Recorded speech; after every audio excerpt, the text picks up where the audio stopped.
Right. Thank you for being here today. Today we're going to be talking about the basics for emergency preparedness. And we're here today because of a partnership between the Alliance on Aging, SERV of the Monterey Peninsula, and Listos California for All. So for the last 50 years, the Alliance on Aging has been providing services to older adults here in Monterey County.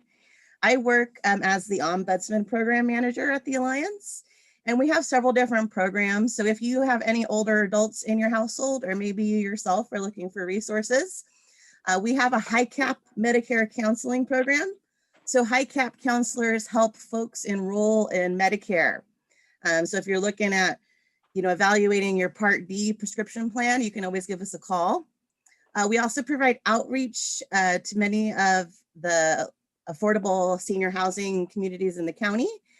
And we have a transportation program. So if folks are looking for taxi vouchers or just information on the local transportation resources in our county, you can give us a call and reach out. Our website has a lot of helpful information about COVID testing and whenever we've had the wildfires or any type of emergencies. So I would encourage you to check out our website. All of the websites on the PowerPoint are highlighted in yellow. And so I've emailed the PowerPoint out to folks who have registered. So if you did not register for the workshop, you can give me your email address in the chat, and I'm happy to email you the PowerPoint.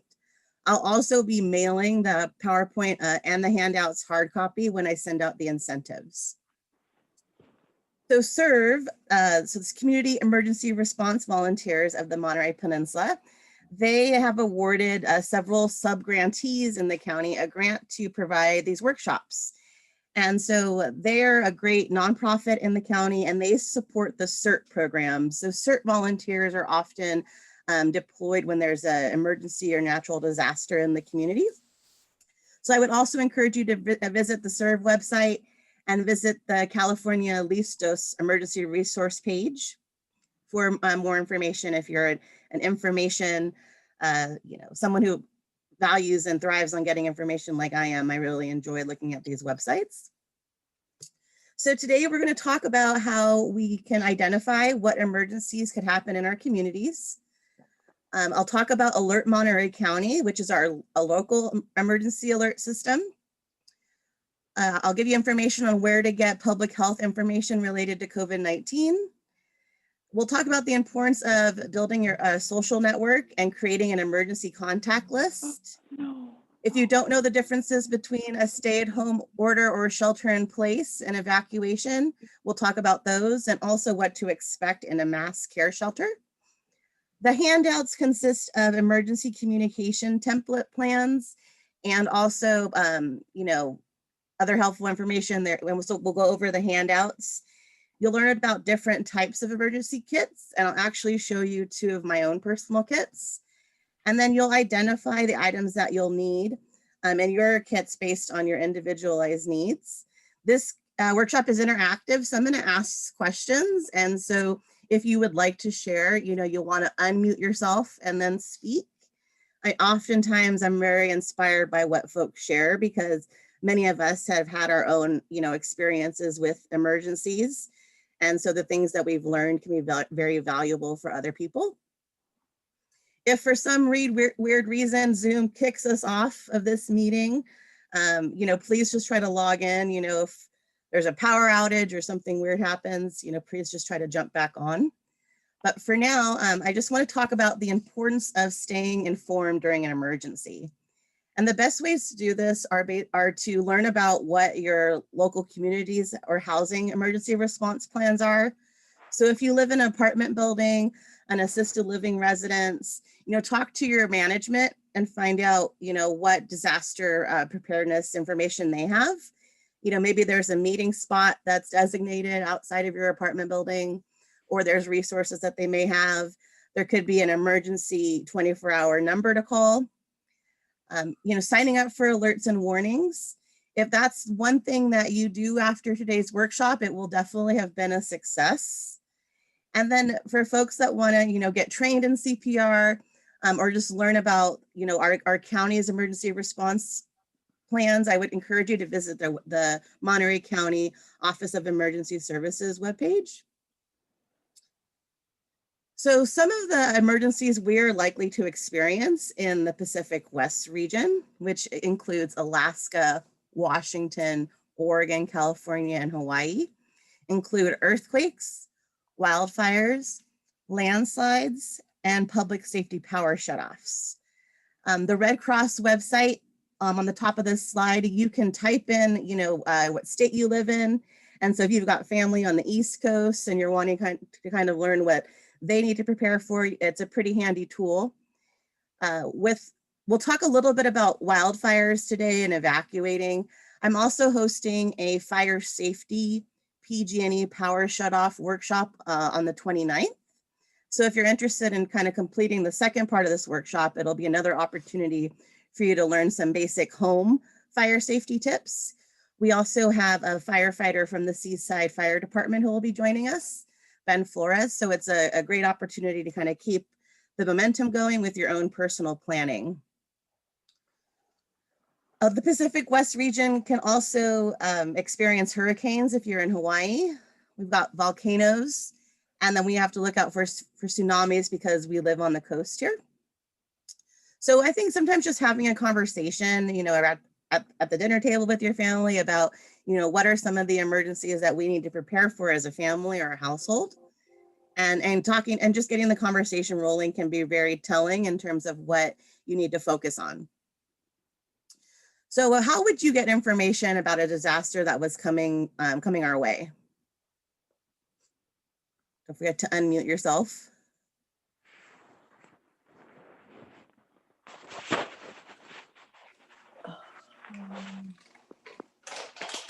How would you know if there was an evacuation order being set?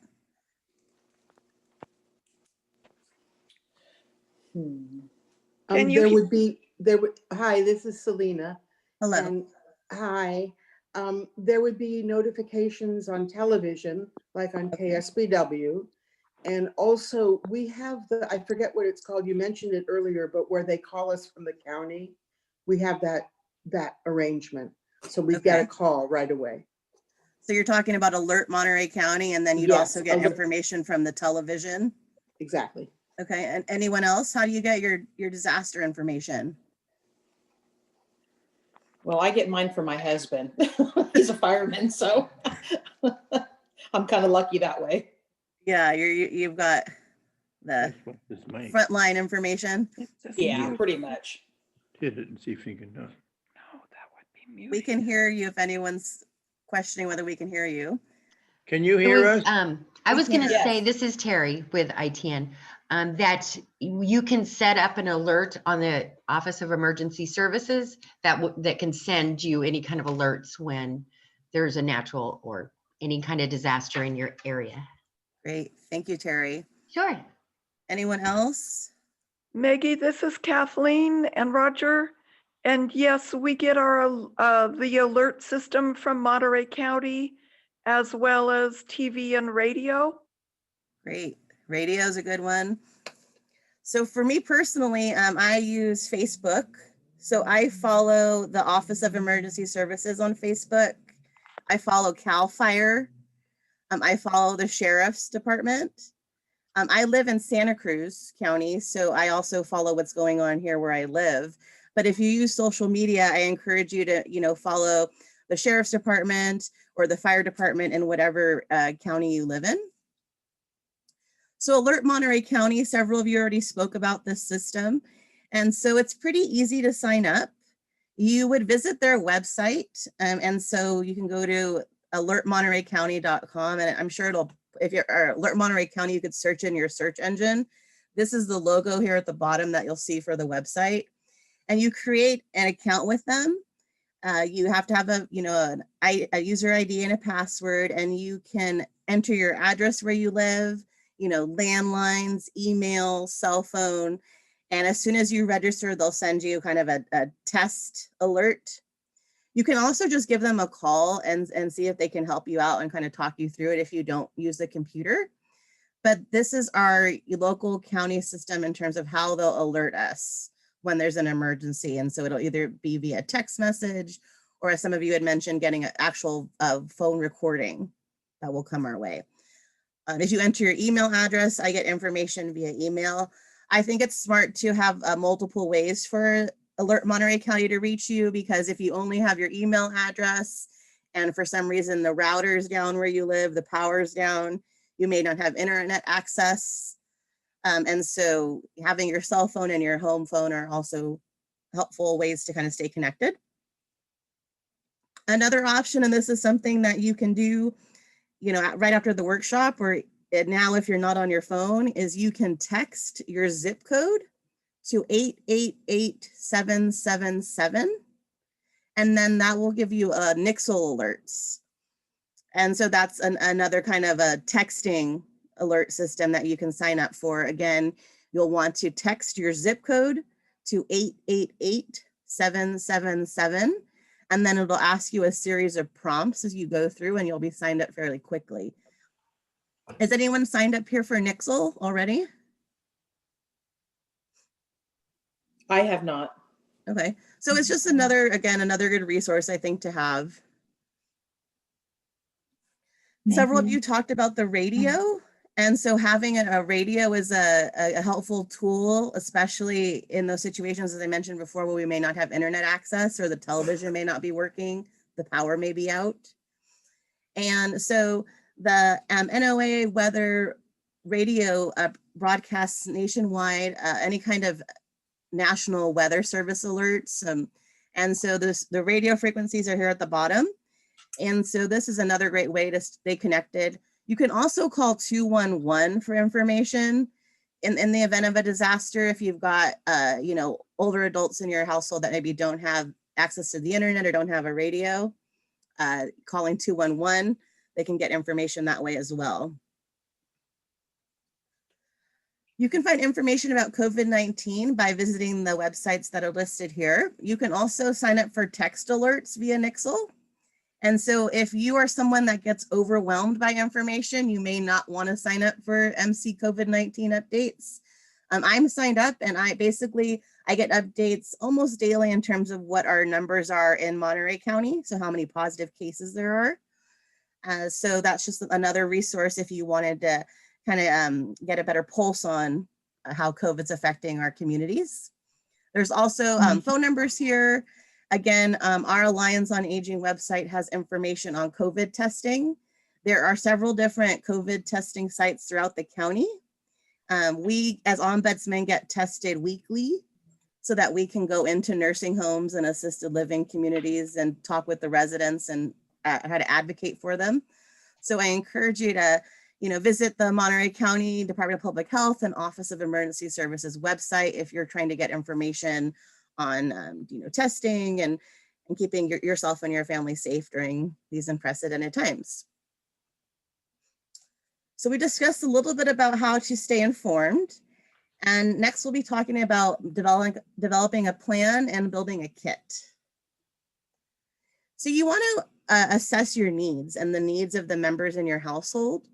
So you want to have a better understanding of what your medical, physical, and cognitive needs are, and how those may affect your ability to respond during an emergency or disaster. You want to think about how you'll respond if there were a fire, you know, if there was an earthquake. You know, how will your household respond? How will you evacuate? Where will you go for up to 2 weeks if you needed to evacuate? Make a list of the assistive devices that you use daily. So assistive devices are any kind of equipment. My glasses are actually a type of assistive device. They help me see. So maybe you've got a CPAP device, or you monitor your blood sugar. You have a electric wheelchair or a walker or a cane. So making a list of those devices that you rely on, and then creating alternate backup power plans. So if you have medications that need to be refrigerated, if you rely on power for any type of device, you want to have a backup power plan. You also want to build a support network. I think in the reality is during a disaster, we really need to come together as a community, and we need to support and help one another. You know, talk about what your plans are with your families or with your neighbors or with those who would be able to assist you. Identify helpers. These could be your family, your friends, your caregivers, and just build that network around you. Find ways that you can support one another. You know, maybe you have agreements with the members in your family that during an evacuation, they can come stay with you and vice versa. You know, meet with your helpers and talk about what their needs are and how you can support one another. And then just make a plan in terms of how you'll communicate with one another during a disaster.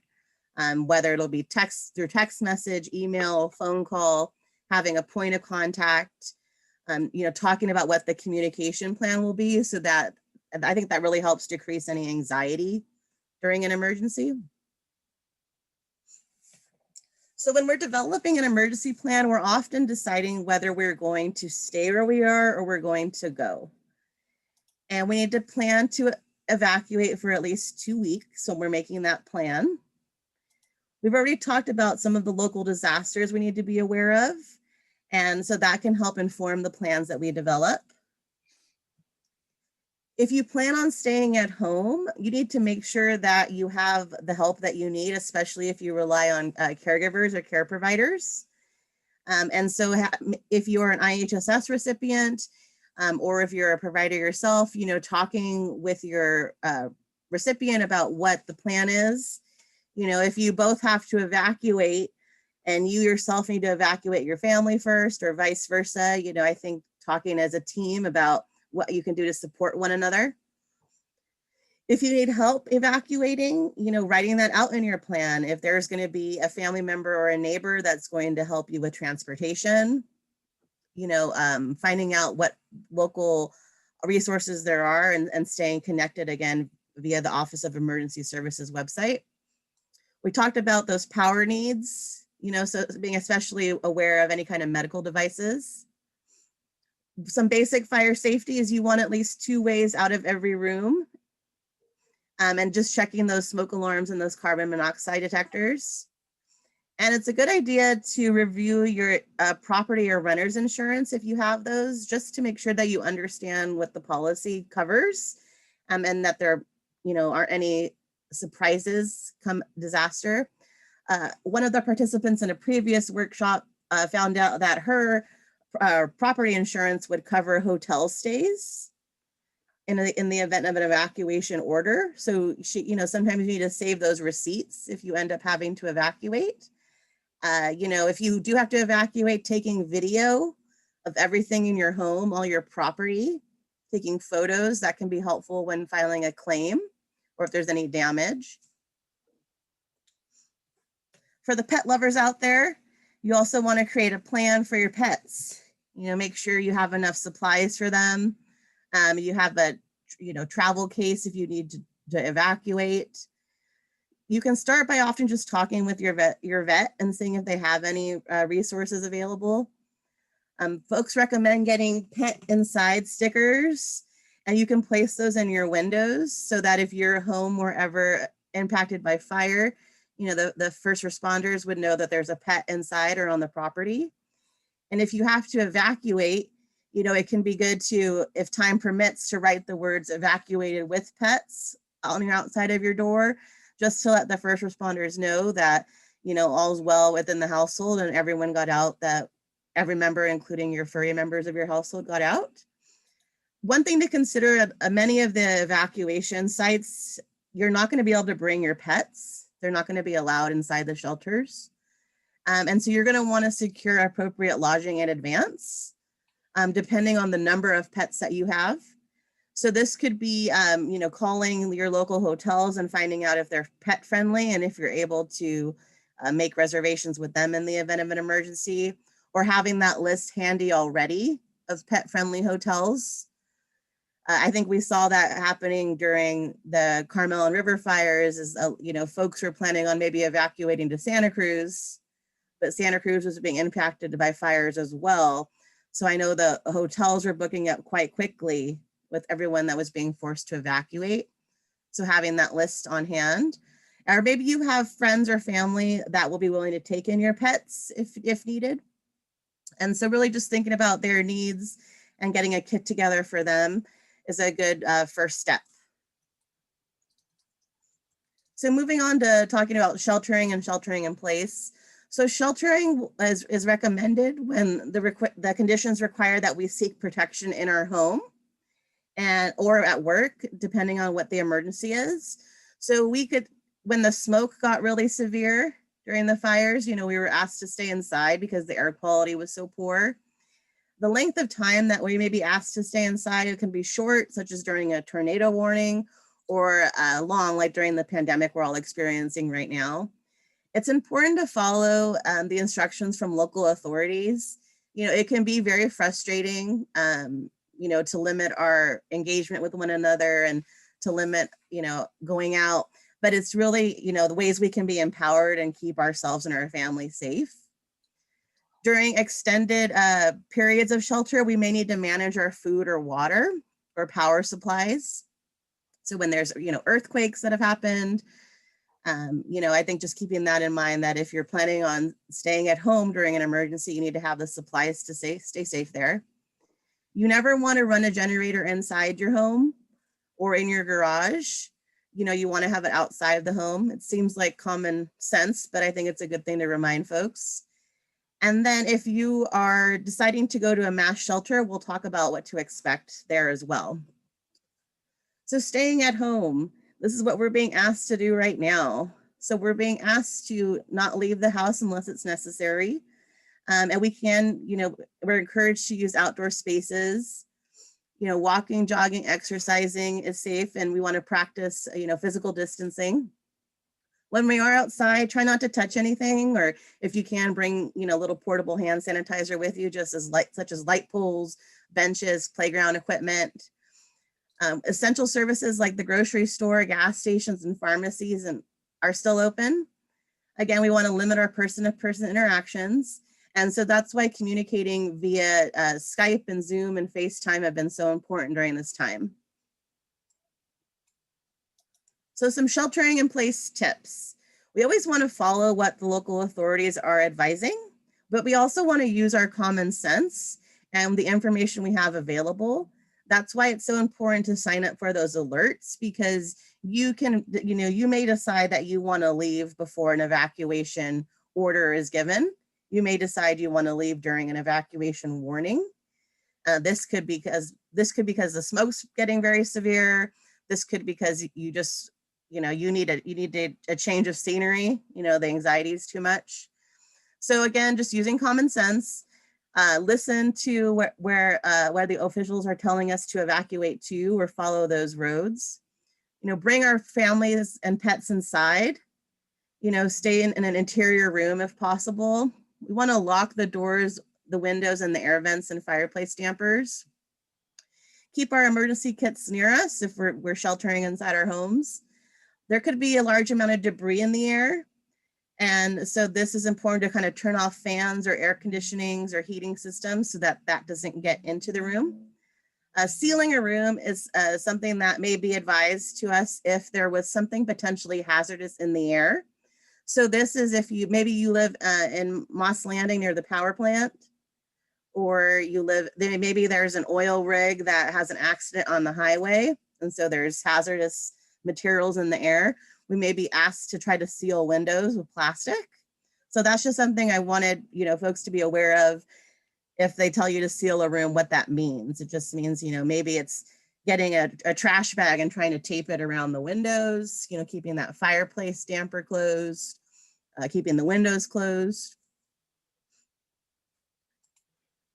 So we talked about what it means to shelter, and now we're going to talk about evacuating.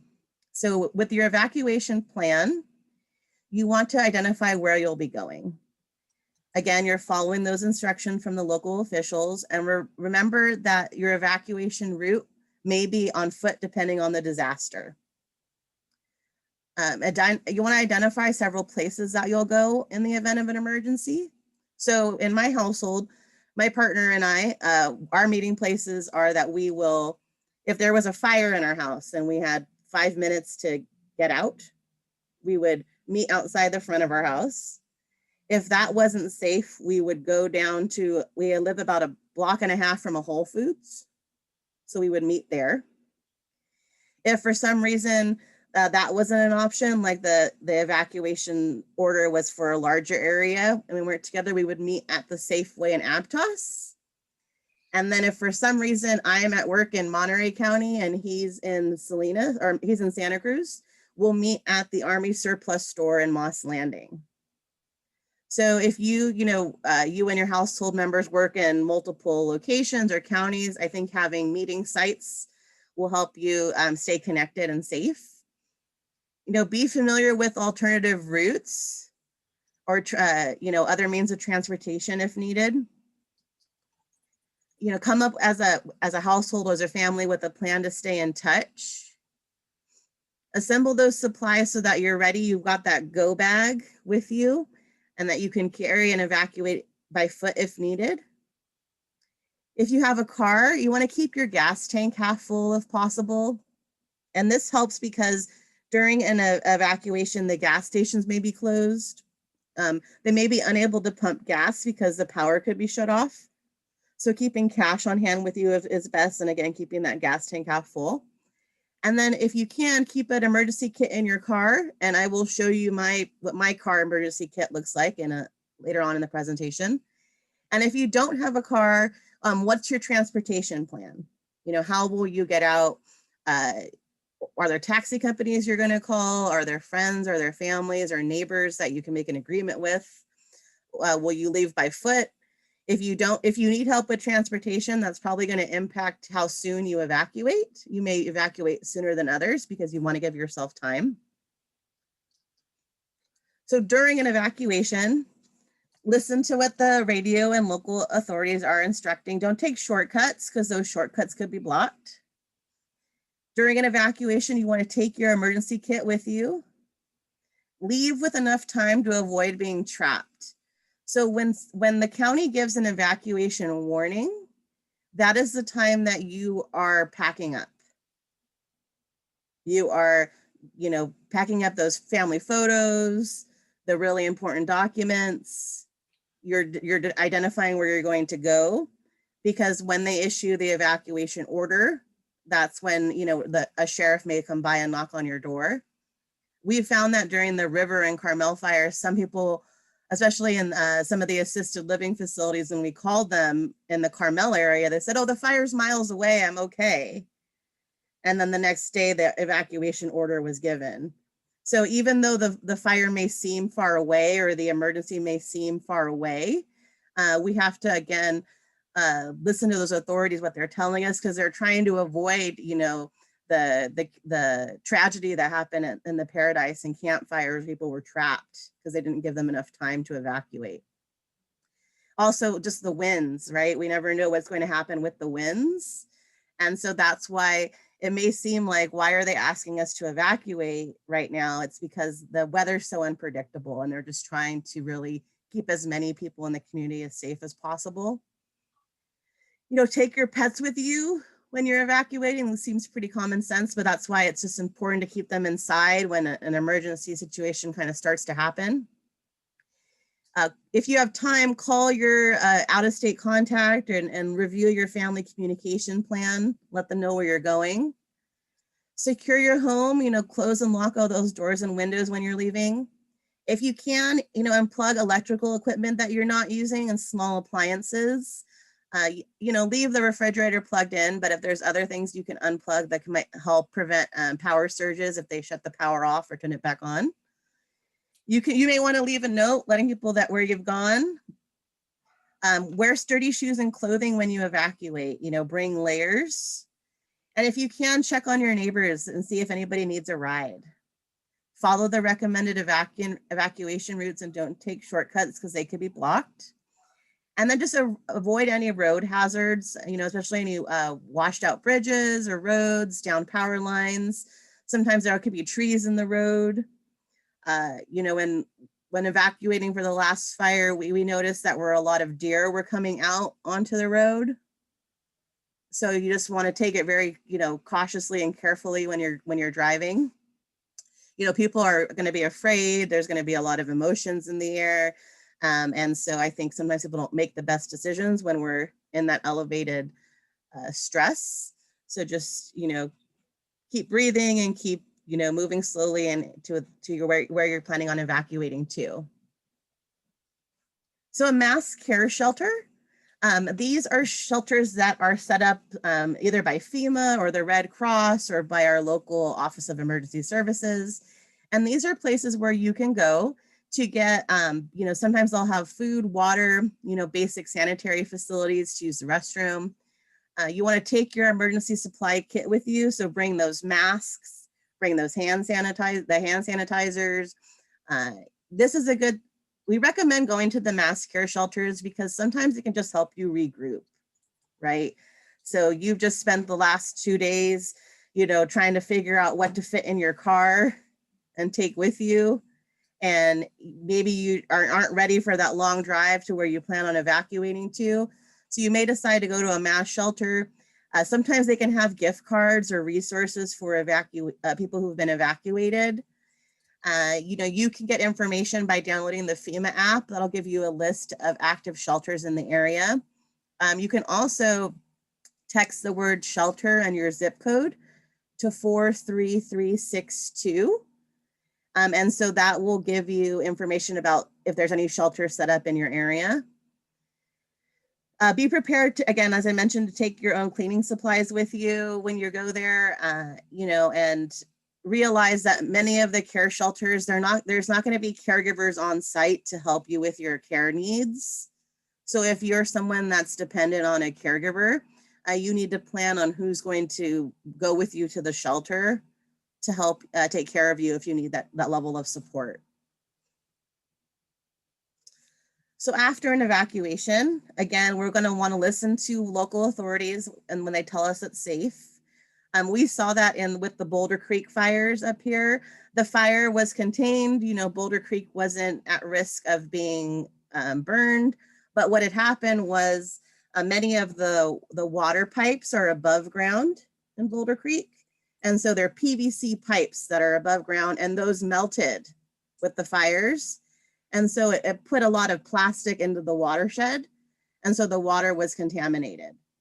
And so that's why it was unsafe to go back because they're trying to address the Department of Public Works issues going on. So we want to give, PG&E time, the city time, the sheriff's department, the fire department time to evaluate the disaster site and clear it for people to come back. Let your friends and family know that you plan on going back home and when you plan on arriving.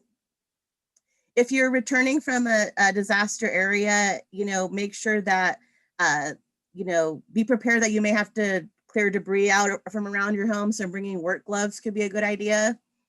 Charge your devices, charge your backup battery sources in case you go home and you find that the power is off for some reason. Fill up your gas tank in case you have to turn back around. Bring some snacks with you because maybe the food in your fridge has gone bad. And again, avoid those down power lines and make sure you report them immediately to the utility companies so that they can address those. So what are some important things for you to consider if you had to evacuate or go to a mass shelter?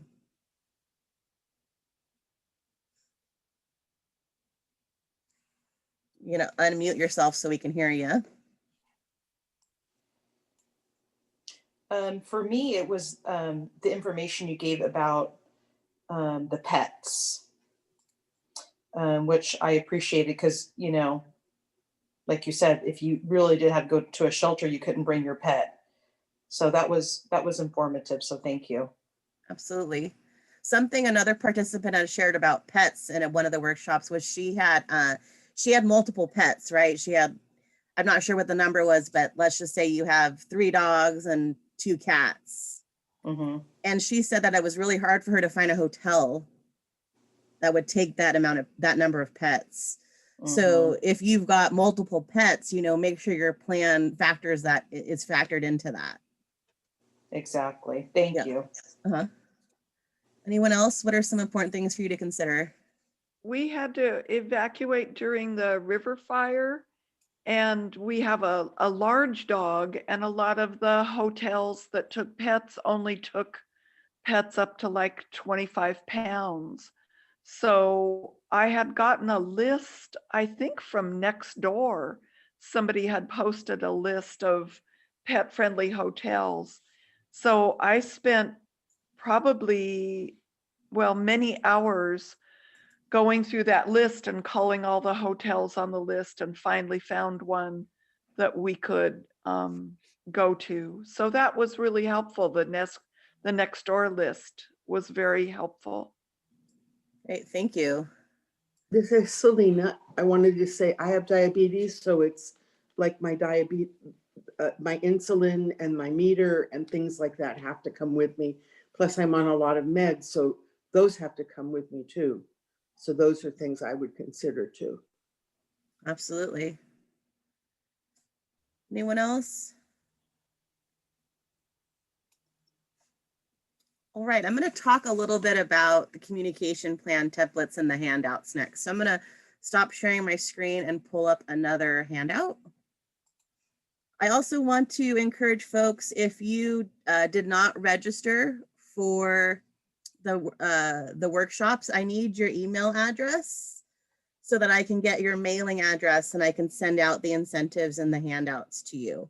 So you can either message me privately in the chat. My contact information will be on the last slide, so you can take down my number and give me a call or shoot me an email.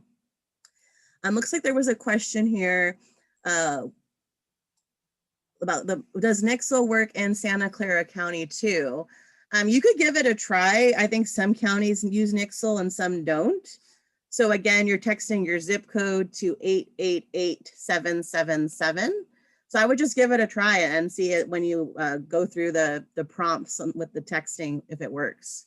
Or you maybe want to visit Santa Clara County Office of Emergency Services and find out what their local alert system is. So I'm gonna, again, pull up another screen here. So give me a moment. Are there any other questions before we move forward?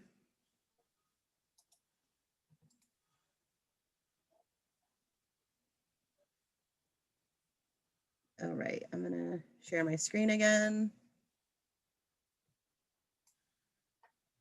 All right, so these are the handouts that will be mailed out to you. I also, I put a link to the Google Doc here in the email that I sent out to folks. It's too large to email the handouts, the document's too large. So I'm gonna kind of scroll through this. A lot of the information on the handouts is what I used to develop the PowerPoint. So we've got information from FEMA. It's like, looks like it's slowly loading here. Having a little bit of technical difficulties. Give me a moment again. All right, can folks still see my screen? Okay, so I'm just scrolling down here. So the first couple pages are, FEMA and Red Cross information about staying informed.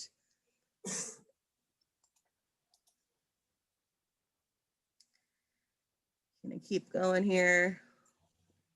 So this is a sample family emergency communication plan. And so this is where you'd write down the members of your household and their contact information. You could write down important medical information. So my partner is allergic to opioids. And so I have that, he's allergic to that because I don't want anyone giving him anything like that at the hospital, make him very sick, it'll probably kill him. You may want to write social security numbers for members in your household or driver's license numbers. These again are a template, a base. So you can add any other information you feel like you might need. There's even a line for social media. That could be helpful, especially if you're just, for some reason you can't get through on the phones. You can send somebody an email or reach out to them via social media. There's a section on here for childcare. So if you've got any children in your home, or maybe you're receiving in-home care, you can write down the information for your caregivers there. Also a section for workplace information. So maybe this is who you will contact at your office if for some reason you had to evacuate. There's your in case of emergency contact, your out of town contact, And then you can write down your emergency meeting location, so where you plan on meeting, both indoors and outdoors. And then this page has where you can fill in like your doctor's information, your dentist, your pharmacy, medical insurance numbers or policies, homeowner rental insurance information, even your vet, and then your power company, your utilities. And then there's even a line for alternate transportation. So again, these are just kind of a good sample of filling one of these out. So this would be kind of your, if I were to be able to give you some homework, you know, once you receive the handouts, is maybe sit down and fill this out. It took me maybe about an hour to fill out, you know, go through my phone and get all the phone numbers out. And, you know, I wrote down addresses. You know, I have 3 sisters and my parents, they live in Los Angeles. So I wanted to have all their information on there too. So this is just another template that you could use. It's a little different. Just wanted to give you some options so that you could use one that's best for you. This template has social security number information and date of birth information. So just be careful with these documents, right? If you're putting a lot of sensitive health information, you don't want to lose them. So you want to keep them in your kit or keep them where you keep your important documents. These handouts are wallet for your wallet. So you can write down important information and you cut out along the dotted line and you fold and you can stick them in your wallet like a business card. So this is something that could be helpful so that you have it on you at all times.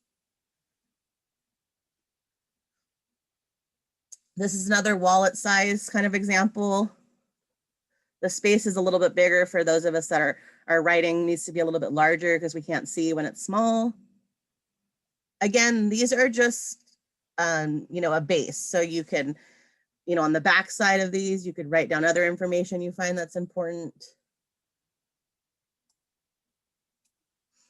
And then this is a sample of a family disaster plan. And so this is where, again, one of those, I think it's kind of fun to talk about these things. I think it actually makes me feel less anxious during an emergency when I feel prepared and organized. So just sitting down and talk about, you know, what disasters we want to be prepared for, what are our escape routes? If we're separated during an emergency, what's our meeting place near home? And if we can't return home, where will we meet? And then what's our alternative route for us to get there if it's impassable? You know, if we're unable to communicate with each other during an emergency, who will we contact first? So say for some reason we can't get a hold of one another, you know, is there a friend that we'll both mutually contact and say, hey, we're safe, we're here. And that friend kind of becomes our liaison to communicate, or at least has a pulse on where we are. If you have, you know, childcare or home care, again, you can kind of write information there and what's your backup caregiving plan. So if for some reason your caregiver has to get evacuated, you know, who else will you be able to call to help? And then you know, if you have anybody in your household that has lives with a disability or has any special needs, you know, what is your plan for meeting those needs? And then this little section of the plan, it allows you to kind of break up the disaster planning by different members of your household. So it could be a good way to just get folks involved. You know, if you live alone, then these are all tasks that, of course, you'll be responsible for.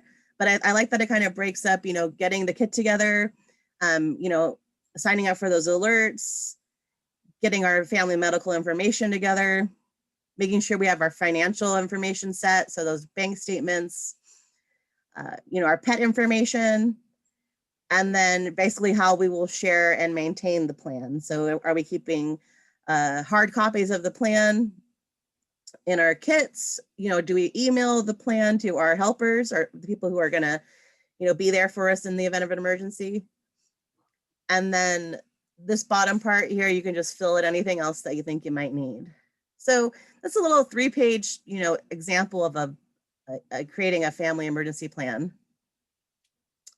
The last couple handouts, they are giving you emergency supply checklist items. So we're going to talk about kits next. I really like this infographic. I know it's sideways, but I like that it gives pictures of items that you'd want to have in your kit. And again, these are just the start. You know, you're going to want to personalize your kit. So I'm going to stop sharing my screen and go back to the PowerPoint. Were there any questions on the handouts? You got to unmute yourself if you have any questions. Not questions, but very thorough. I'm impressed. Thank you. Yeah, I had, you know, whatever. I'm grateful for Serve for, you know, kind of inspiring me to write this grant last year. And I'm grateful for, you know, whatever intuitive part of me did that, because who knew what we would be experiencing this year. And so Yeah, no, honestly, really, you've done a great job. thank you. I'm glad that you're finding this helpful. You know, ideally, I'd like to do workshops in person. So I just appreciate your flexibility for, you know, giving Zoom a whirl. And I'm grateful that we're able to record this because we'll be able to share it with other folks. Can you hear me? We Hello? can. Okay, I wanted to make a comment. It fits somewhere preceding in your description. We have a big dog, as Kathleen pointed out, but we also have some other pets in the house. One of which is a very elderly fish, about 32 years old, that we've had since it was a tiny little thing. And we have a bunch of chickens. Now, we made the decision that if the worst happens, the conflagration, and we have to make a run for it, we make a run with our dog. We're going to leave the other creatures to deal with the fire on their own. And that's a hard decision to make, but there's no way we could find homes for 10 chickens in a short period of time. Yeah, I mean, I think every household has to decide, you know, have different phases, right? Like, given this amount of time, this is our plan. I know that during the fires in Santa Cruz County, the fairgrounds was taking in livestock. So I'm not, you know, it just depends on what county there are. And again, it just depends on how much time you have. If those animals or creatures are really, you want to, you know, keep them away from the fire, maybe there's a chance to evacuate them. But I hear what you're saying, you know, it's just, you got to do what the best that you can with what the time allowed and the resources that you have available. And I'd also like to comment, your lists are incredibly thorough and really helpful. I really appreciate that we're gonna get the hard copies of this, because even though we went through this all with the river fire, there's information that you've provided that I didn't find. So this is incredibly helpful. Thank you very much. You're welcome. Also, I might mention, you didn't say anything about taking your backup disc with you. Yeah, like your hard drives. So we'll talk about that, I think, next with the kits. Okay. And Thank again, you. absolutely. We'll be meeting again next Thursday for the fire safety workshop. So if you want to kind of dive even deeper into fire safety, I find that there's a whole other set of handouts and PowerPoints that we'll have. And so I think both of you may be registered for the next one as well. But again, give me your email address in the chat if you'd like this information emailed out to you. The PDF that was emailed out, you can click on the links in the PDF and it'll take you to these websites. So just want folks to kind of be aware of that. So these were the wallet size handouts I spoke about. So again, asking for help and talking with your helpers. So this is especially true for those of you that have caregivers. You want to maybe make sure that your caregivers, maybe they have access to a spare key, or they know where you have your HIDA key in case of an emergency, right? If you have a fall or an injury, and how will somebody get in your home to check on you, right? How will somebody know that you've been evacuated? Make sure your helpers know how to help you evacuate. You know, where are your important documents? You know, maybe in the event of evacuation, you ask them to grab your go bag and the folder you have with your important documents and help you get out. Make sure that your helpers understand your medication needs.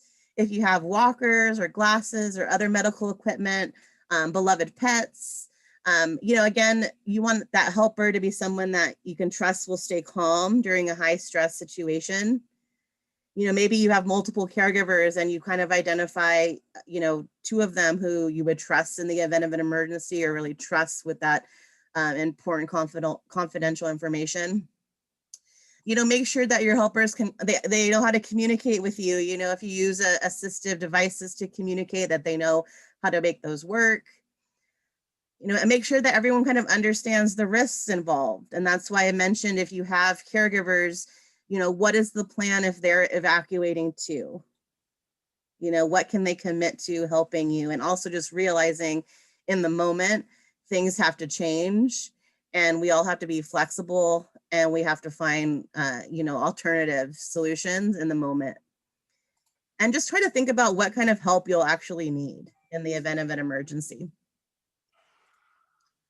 So what are some things that you can do to make sure that you're ready and that you're safe during a disaster? Don't forget to unmute yourself. Well, this is Kathleen again. What we did was we had, when we saw the fires the evacuation areas were getting close, I got some banker's boxes that we had available, and I stored gathered up as much of the information that I could off of the internet as far as what to save, and we put those in banker's boxes and put those in the car. And I prepared the go bag with medications and extra glasses and stuff like that. Dog food, dog water, the cleaning supplies that they recommended, things like that. And we just had the back of the car packed and ready to go. Great. Thank you. Anyone else? Oh, my kids were over off River Road and had to evacuate for a few days. What they had done was put everything in the garage in boxes, kind of like you did. But if you happen to have a friend with a van and you kind of are able to pre-pack, then you say you get an hour notice on the evac, you can have your friends zip over and get your boxes. My daughter actually pulled out all her special pictures off the wall, the family photos, and the photo albums, all that kind of stuff. We completely filled up our van. Thank God she didn't need to. She was able to put it all back into her house. But anyway, that's check in with a friend with a van. Oh, and one other quick thing I just wanted to share. I had a friend a couple days ago, an older woman that lives with her daughter, and she came down with a stroke on Monday. And she's in the hospital getting good care, hopefully, but her daughter's not able to find out anything because the woman that had the stroke forgot to, she's a widow. Anyway, she's no longer married, no spouse. She did not put her kids on any directive to be able to access her medical records. So hence, now she's in the hospital with the stroke, possibly not able to communicate. So it's a little bit of a mess. So her daughter can't find out anything. And with COVID, of course, it's very difficult. So just a reminder to everybody to do that. Put your spouse, because I'm not even sure a spouse can look if you don't authorize it at your records because of HIPAA. So anyway, that's my little bit of input. Thank you. So get that taken care of. Absolutely. I'll remute. Yeah. There's a good advanced health. So you're talking about having an advanced healthcare directive, right? Where you can name people to make decisions for you or have access to information. And so there's a good advanced healthcare directive template called Prepare for Your Care. And that's one that we teach too. We teach and also if you go to Hospice Giving Foundation, they're another local agency and they teach advanced healthcare directive workshops. So I'd really I'll try to put in the chat a link to their website so you can learn more about that. Valerie, I see that your hand's raised. I don't know if you had a question or if you want to unmute yourself. I am unmuted. Okay. I just want to say that when the Carmel fire was coming along, I was afraid that it might come to me because I'm between two dry canyons, Hatton Canyon and the Canyon of Rio Vista. And so what I put in my door leading to the garage were all of my external hard drives, my flash drives, and my laptop, and a box of family photos. And I have a dog kit already prepared, so I had that also. Thank you. Hi, Maggie. It's Selena again. Hello. Hi, I have a quick question. I had sent it in the text, but anyway, it's about generators. And I wanted to know more about generators, how I can find out low-cost generators, how to use them, things like that. I It's a don't know big much. question. I don't know much about generators. I'd probably start by going to Home Depot and seeing if Okay. you can talk to somebody there about generators and getting some more information. I think also finding out what you want to power. Like, are you Right. just trying to keep your refrigerator and powered so you can keep your medications cold? Are you trying to keep your, refrigerator and your television powered? So figuring out what you want powered. Howard, And yeah. then, talking a little bit, maybe I would start by going with Home Depot and they've got solar generators out there. They've got gasoline powered generators. So there's lots of different options, but I think start off with figuring out what you're wanting to use it for. Okay, that sounds good. Also, you had said in a handout that not to connect it to your electrical system. I didn't understand. Maybe that's something the Home Depot person can explain better, but if it's not connected to your electrical system or your power, how do you use it? Well, usually on a generator, there are outlets. So sometimes you just maybe you need to go look and actually look at a generator, what it looks Yeah. like, right? Then you'll get a Probably better better. understanding. But there's outlets on a generator, and then you're able to directly plug in, Oh, got it. a device through the generator. So that's how you're powering it. So it's not like, there's no cord on the outside of your house that you can plug into your generator, right? You're specifically plugging in devices. I see. Don't generators, Janet, you kind of froze there on us. But you're not supposed to have the generator in the house, so I don't know how that works. Well, you'd have an extension cord, I that see. would To go be, to, okay, but that would have the generator outside. right. And then also realize generators can be loud. They can smell, like it can be smelly. So, Right. it's not like it's just this, little battery that's powering everything. It's like it's a little engine basically that's kind of generating powder. Okay, thank you. So moving on to emergency kits. So emergency kits are basically kits that we create, and it's recommended that we have a kit that will allow us to survive for 3 days or 72 hours. You want to have a kit for each member of your household and your pets. And often the best kits are homemade. I tend to go to the thrift store to find items for my kits. I've also gone to the thrift store to find bags to put my kits in. So I'm going to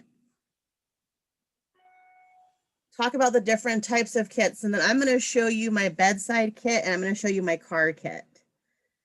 So a large home kit, those are not very portable. Those usually stay at home with you. They've got food, water, that may be where you keep your generator. You keep gasoline for your generator. I've seen some home kits that are sometimes in large, like rolling trash cans, or they're in buckets. And sometimes the bucket is if they turn the water off, you can take everything out of the kit and you can use the bucket to use the restroom. So that's why if you start researching online home kits, you might say, why are they in buckets? It's so that you can have, a way to remove waste or use the bathroom, right? Because if the water gets shut off, you're not gonna be able to flush the toilet. Your bedside kit is what you keep near your bed to avoid hazards. For my bedside kit is the thing that I'll grab if I had 2 minutes to get out of my house. I grab my bedside kit and my go bag.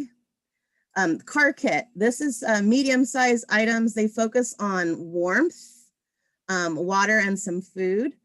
this type of car kit is for you, not for your car necessarily. So, I've got jumper cables in my car.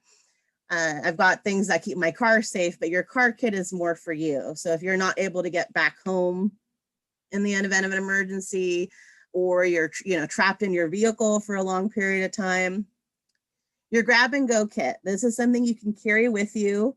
Again, this is what you would take with you if you had to evacuate. My grab and go kit is in a rolling duffel bag because I found that I couldn't fit everything in a backpack. And it's, again, something you want to be able to carry with you. So I went to the thrift store. I found, somebody had given away some luggage, and it's a rolling duffel bag. And I've got my clothes and things like that in there. And then your work kit is something you can keep at work, again, for at least 24 hours of, food, water, sturdy shoes, clothing, maybe some backup medications if you need that. So I'm going to stop sharing my screen. And I'm going to change my background so you can see a little bit better. Okay, so this is my bedside kit. I went to Marshall's and I found a bag I liked.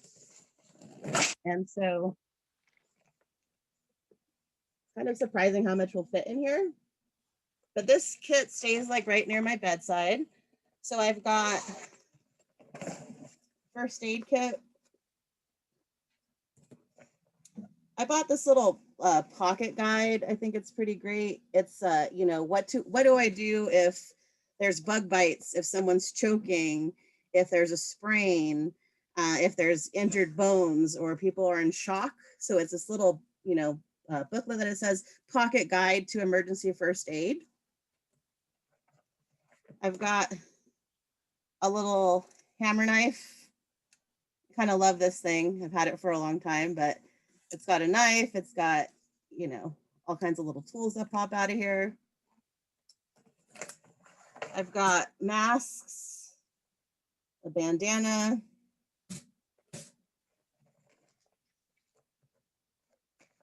This has got headlamps in it, flashlights. And then I have my inhaler, some hand sanitizer, calamine lotion, so my skin, can be sensitive. I've got this is like nasal wash for allergies. I've got, any kind of medications. I've got my allergy medication. I've got some vitamins. So this is, I've got a toothbrush.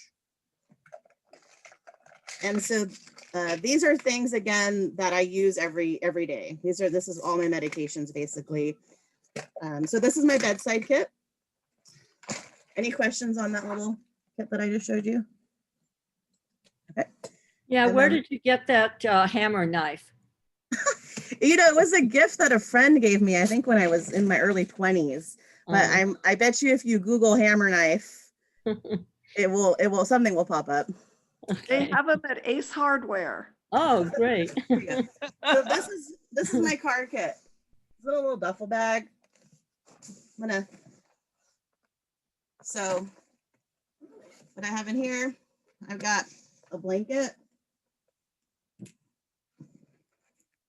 This is like a little, it says a personal safety emergency pack, the Red Cross. Sorry, the glare is kind of weird there.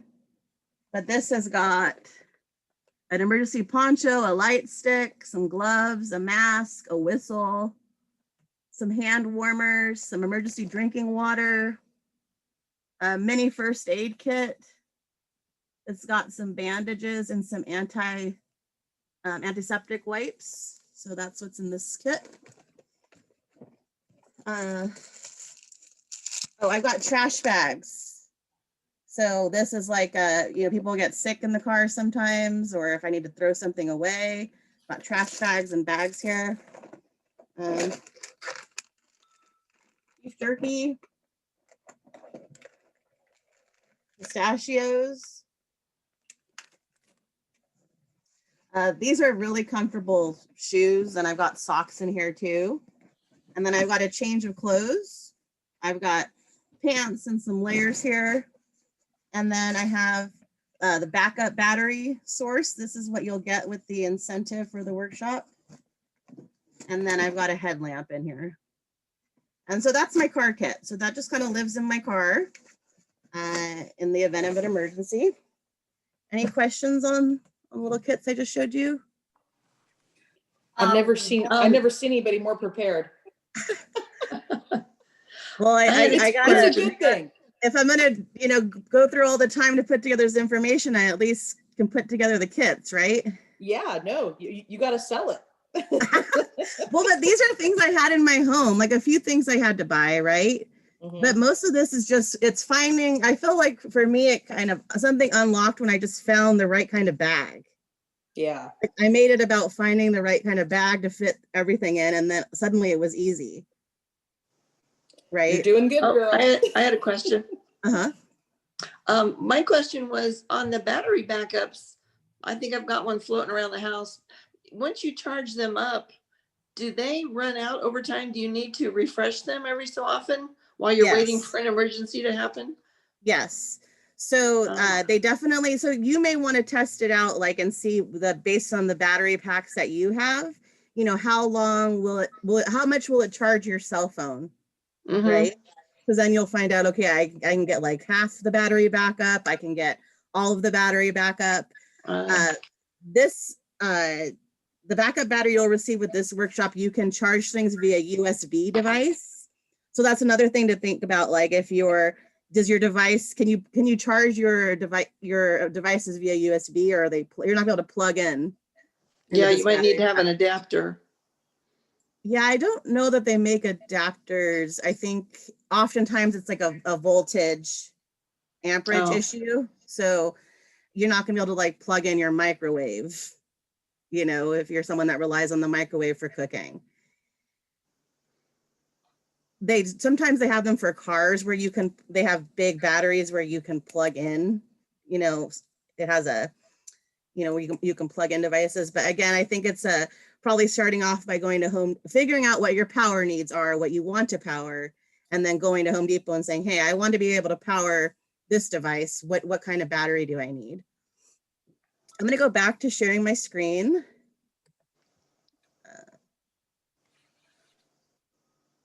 All right. So we talked a little bit about the different kinds of kits. So I think the best kits are just homemade. Go through you have a lot of these things already. Go through your house and pull the things that you think you might need. I've seen tutorials where people make first aid, or they make emergency kits by going to the dollar store and buying items from the dollar store. If you're somebody that's on a really tight budget, it's maybe something over the course of a month or two that you're able to buy the things you need in your kit. Or like I said, start going to the thrift store. You can buy blankets at the thrift store. You can buy an extra pair of tennis shoes at the thrift store. Figuring out what kind of foods that you like or that give you comfort. I make a joke that if you don't ever eat tuna, you probably don't want to have 30 cans of tuna in your emergency food kit. You want to have foods you're actually going to want to eat. Another thing, maybe if you go to REI or a camping store, sometimes they've got like food alternatives for people who are camping. That might be good things to have in your kit. Dried fruit, things that will last for a while. You want to check your kit at least twice a year to just make sure nothing's expired. Maybe it's time to replace the food that's in there or restock up on things. One of the things I find with I have one first aid kit, which is the one I just showed you in my bedside. So I have to be careful when I take things out of the first aid kit that I replace them. You can also, I've seen kits that are made in, you can go to Costco and they have black and yellow bins, or at Home Depot, waterproof plastic bins. And you can put your kit items in those bins so they're waterproof. They also have pre-made kits, as I mentioned, where you can buy the kit. I've seen them range from $100, $150 to $20 to $10.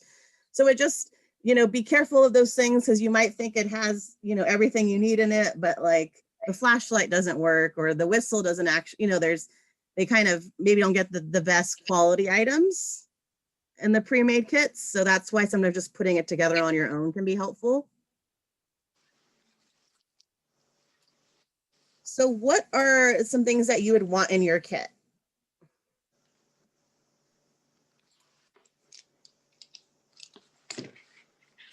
Well, like you said, food that you like and not something you don't. Medicine in there too. Mm-hmm. I've seen, I think I even have one somewhere, flashlights that have a crank on them, so you can power them up with the crank.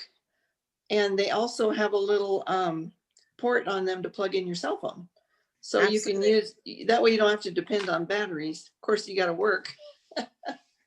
Yeah, I've seen radios that are like that, right? Like they're crank radios and they've got a flashlight. I think on those kind of things, you probably don't want to skip. You probably don't want to get the cheapest thing you can find. It's probably better to invest a little bit of money in those devices. The holidays are coming up. So maybe you're going to ask your family and friends for emergency supply items if you're on a tight budget, or maybe this is the year you're giving out items to your family members. I think there's ways to get creative. Anyone else? Things in your kit? She stole my idea. I was going to say flashlight. Matches Yeah, aren't bad. If you want to start a barbecue or something somewhere, maybe make sure you have matches or one of those butane ones. Mm-hmm. So we've got somebody was mentioning cash. You definitely probably want to have some cash in your kit. That's a good one. Mm-hmm. Mm-hmm. Anyone else? I'm going to show you. This is Kathleen. Something that I hadn't thought of until I went through one of the online checklists was things like wipes. So if you end up in a place where lavatories aren't easily accessible, just to keep yourself clean. I hadn't thought of that. Yeah, baby wipes. Yeah. So Or yeah, like she said, even a roll of TP. yeah. Just in case. Anyone else? So this is my my important papers folder.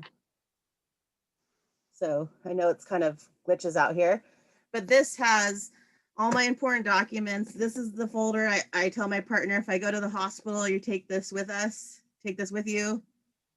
It's got my car keys in it. It's got, my birth certificate, my passport, all my bills, my retirement information, my life insurance information. So this is, I think getting something like this together and making sure that people in your household and your helpers know where the important papers are, right? It's great if you take the time to at least put it together, but if nobody knows where your important papers are, then you're missing out, right? Seems like it wouldn't be a bad idea to maybe just throw in, it's getting bulkier the more things we think of, but a couple bottles of water. If you could end up somewhere where there's just not enough to go around for the people or whatever. So even a basic thing like a roll of paper towels and a couple bottles of water, because it seems like I'm always wanting to wipe something. It might be to clean off the window so I can see out my car, wipe the mist off the window, or like she said, for whatever body necessities, sprinkle a little water on it, wipe yourself down in lieu of a shower. But a little bit of water just until you can find some, get to somewhere where there is water, because that's such an important need that we have. Yeah, absolutely. So this is just kind of another list, and in your handouts you'll have another checklist with items. But we talked about that multi-purpose tool. Some people find duct tape really handy in their kits. You know, we talked about those flashlights, those radios, making sure you've got extra batteries. You know, if you can get an extra day's, you know, week supply of medication. So maybe you want to talk to your doctor and just see if they can give you a 7-day supply of a prescription for those, and hopefully your insurance will cover that, or you may have a little bit of out of pocket, just kind of depending on what your medication coverages are. You know, we talked about personal sanitation hygiene items. So, you know, tampons, panty liners, adult Depends, diapers for babies, you know, whatever those items may be, having those in your kit. Cash, again, copies of important documents. Some people will save all of their documents onto a flash drive. Some people will save their photos onto a flash drive. So that's, again, if you are trying to have less bulk, you know, make sure you've got that organized. Having extra cell phone chargers is always a good thing to keep in your kits too. You probably already have one in your car. I have one in my car. I have one near my bed. I find that those charger cables are always kind of, they stop working at the most inopportune times. So having backups can be helpful. Those medical supplies we talked about, you know, canes, hearing aids, extra batteries for those hearing aids, contact lenses, diabetes testing, medication supplies, syringes. If you have babies in your household, you know, formula, diapers, bottles for them, pets. Someone had mentioned matches earlier, you know, rain gear, towels. Something that I thought was interesting when I've had friends that have evacuated in the past as well, is they said that they wish they would have taken their dirty clothes with them, their laundry. Oh, I heard that, because that's your favorite clothes that are in the hamper. Yeah. So, you know, it may seem counterintuitive. Why am I bringing these bags of laundry with me? But if, you know, a lot of people are just saying, hey, I wish I had those items with me, you know, especially if you're a caregiver, you may have your scrubs in there, just things that you wear normally. Talks about having a little bit of liquid bleach in there, kind of goes hand in hand with the wipes, you know, having disinfecting wipes, also having wipes to just kind of keep yourself clean if you're not able to get to a shower or if you have an accident.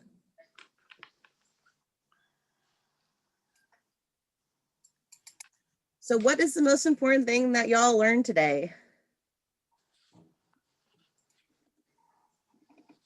I think it's to be as prepared as you are would be fabulous. You're just amazingly prepared. So that's what I think from today. I agree. Well, thank you. I hope it inspires you to just, you know, make this something fun for you, right? You know, that you can do this. Maggie, I have a quick question for next week. If we want to sign up for next week, do we just send you an email? Yeah, that'd be great. You can just let me know, because basically what I do is next week I will email out the other PowerPoint handouts and the reminder. The link is the same as the link for, you know, the meeting ID is the same number meeting ID. And so for that, I'm going to just show you the incentives again so that you know what to expect. Oh, also, will it be from 10 to 11:30 next Thursday? Yes. Okay, great. I'm also doing another workshop today at 1 o'clock for IHSS providers. I know we have a few that are on the call right now, but there's another opportunity at 1 for the basics. So this is the battery you'll get, minus the sticker. I added the sticker, but so there's 3 little, I don't know if you can see the lights. Can you see the lights that are on the right? So this is how you'll know it's charged. The lights will be all lit up. And then if I plug in my phone, obviously the lights will decrease because it's transferring power over. There's the USB port here. So I would plug in my USB cable here and then charge my phone. And then this middle section is where how you charge the device. So you charge the other end here, and then you power this up. And so the lights will, again, all be lit up, and that's how you know it's powered. So I'm going to send these to everyone that's on the call today. I just need to make sure that I have your mailing address if you haven't signed up for the workshop. Again, just put that, you can put your email address in the chat, and I can send you an email. We can go from there. So the workshop for next week, the fire safety workshop, you'll get this handy headlamp. And it already has batteries in it. We put the batteries in there for you. It's really bright, actually. So it's got, I completely go away when I turn it on.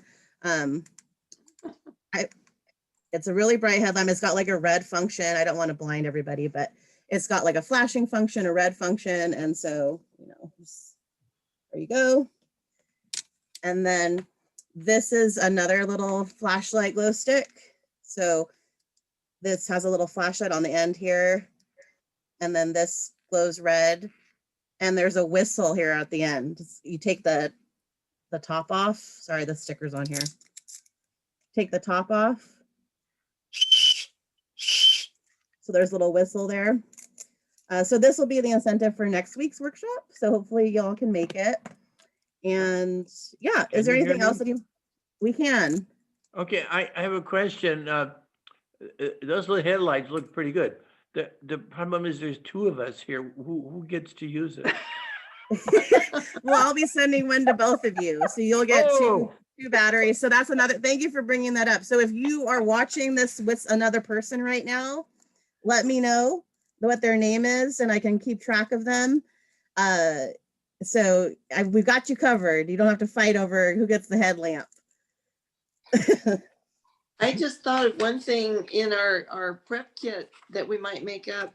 If you have any battery powered items there, you might take the batteries out of the gadgets and put them in a baggie, rubber band it to the gadget, because batteries tend to corrode when they're sitting still for a long time. I know from my Christmas ornaments, I've opened them up a year later and then the batteries are all nasty. So just a reminder, it's good to take the batteries out. Absolutely. And having those, you know, especially if you, I don't know if anyone here is like, you know, goes camping a lot, but you'll be surprised how quick you can drain a battery if you're losing it, you know, full time. It's on all the time. So just kind of be prepared to have those batteries, you know, especially if you got hearing aids or other kind of medical devices. You know, I think as we talked about in the beginning, you want to just, you know, assess your own personal needs and make a list of the items that you rely on for your health and safety.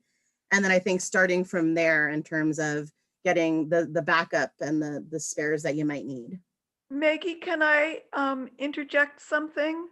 Something that people don't realize is you can get an adapter for your car cigarette lighter that is a USB port, and then you can charge your phone or your backup battery or anything that you need like that from your car battery. Absolutely. Another thing, one of my coworkers actually bought this for me. It was very nice of him. It's a large battery that I can actually use to jump my car. Wow. And it's I don't know how many jumps I get out of it, maybe a couple, but it's this large battery that I can use it has little jumper cables attached to it that I can plug into my car and jump if I needed. So there are kind of other options like that, because I've actually experienced where I've been stranded on the side of the road and I don't have jumper cables and I'm waving down people and nobody has jumper cables either.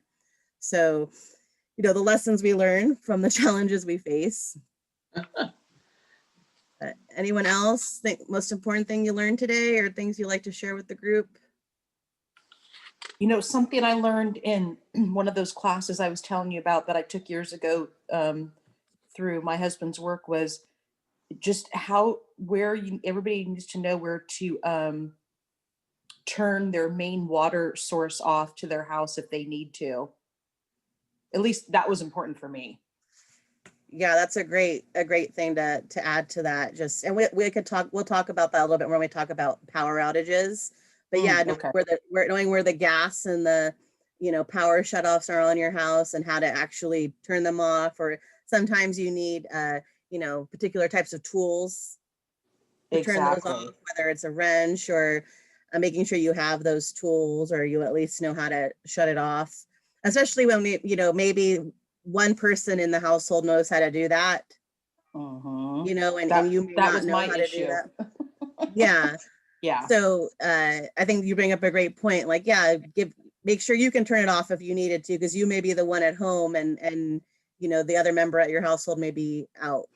But I just wanted to thank you. You did such an amazing job.